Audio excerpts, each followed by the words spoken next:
تاریخ میں کچھ شخصیات ایسی ہوتی ہیں جن کی زندگی مختصر ضرور ہوتی ہے لیکن ان کے کارنامے صدیوں تک زندہ رہتے ہیں۔ محمد بن قاسم بھی انہی عظیم سپہ سالاروں میں سے ایک تھے۔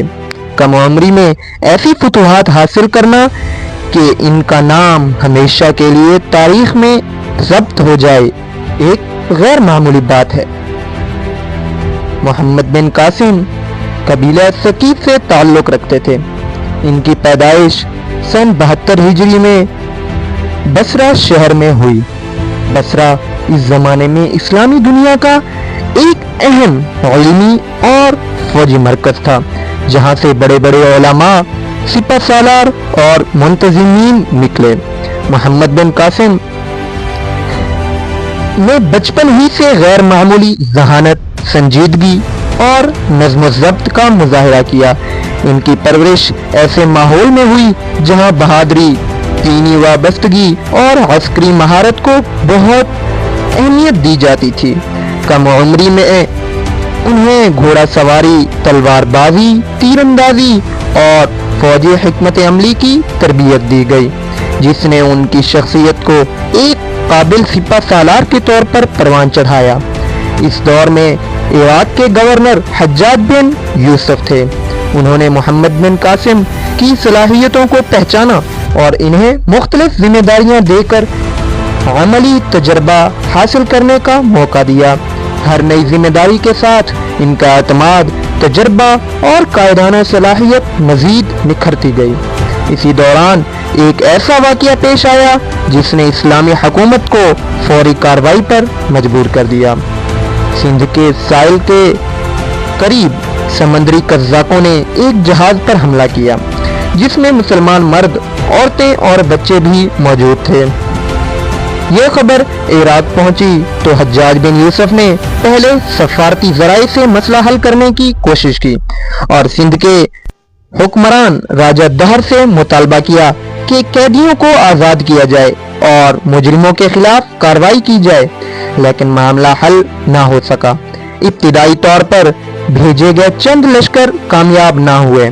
اب ایک ایسے سپہ سالار کی ضرورت تھی جو صرف بہادر ہی نہیں بلکہ بہترین منصوبہ ساز بھی ہو۔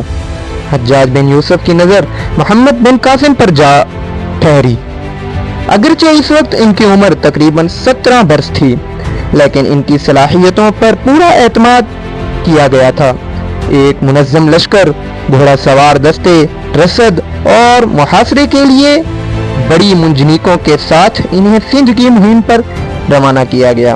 ان کے سامنے صرف ایک جنگ نہیں بلکہ ایک پوری مہم تھی جس کا ہر مرحلہ ان کی قیادت کا امتحان لینے والا تھا۔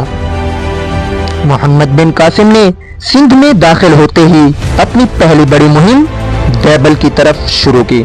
یہ ایک مضبوط بندرگاہ اور اہم دفاعی مرکز تھا۔ کئی دنوں کے محاصرے کے بعد منجنیقوں کے ذریعے قلعے کے دفاع کو کمزور کیا گیا اور بالآخر شہر فتح ہو گیا۔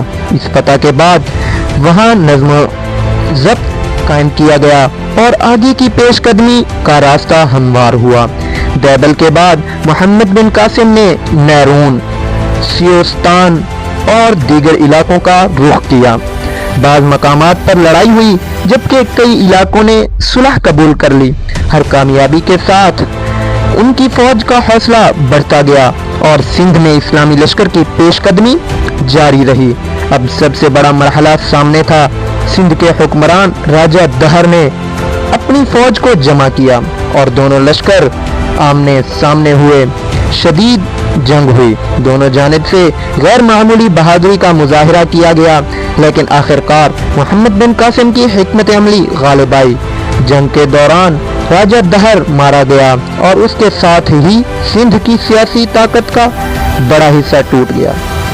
اس فتح کے بعد محمد بن قاسم نے صرف فتوحات پر اکتفا نہیں کیا بلکہ انتظامی نظام قائم کرنے پر بھی توجہ دی۔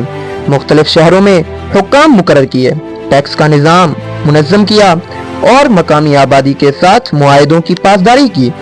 جن لوگوں نے صلح قبول کی انہیں اپنے مذہب اور مقامی معاملات میں آزادی دی گئی جبکہ ریاستی نظم و ضبط کو مضبوط بنایا گیا۔